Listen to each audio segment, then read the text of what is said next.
You can see I've finished several rows of the double Brussels, and it's wanting to roll up in the center, and that's fine. It just makes it very hard to keep your stitches even because you do have to be paying attention.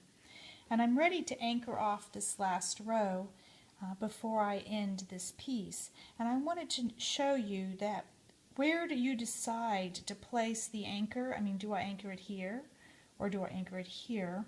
But one of the ways to tell is you're looking at this row of stitching and you want it to stay in a diagonal line. So when I'm trying to decide where to anchor it, I want to try to look down that line and see that I'm anchoring it in the proper place.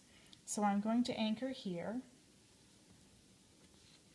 by going underneath my coordinate and pulling it just a little bit so that I have some tension, and go under again and anchor.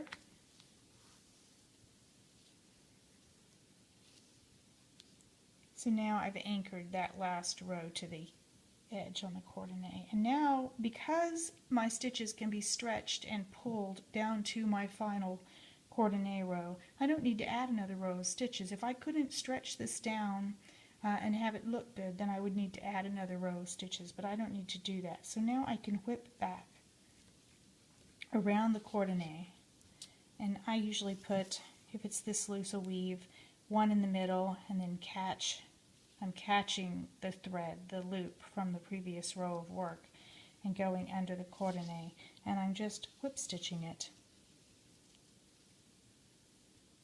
to the edge. And then again, I can go all the way to the next stitch, or I can whip stitch once in the middle. And I've chosen to whip stitch once in the middle. And I want to catch the middle of the stitch and try to pull it down so that my stitch lines stay running at a nice diagonal here and here.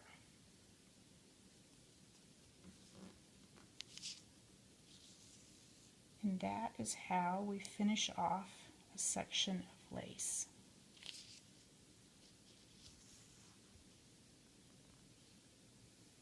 And you can see I have nice straight lines from those stitches.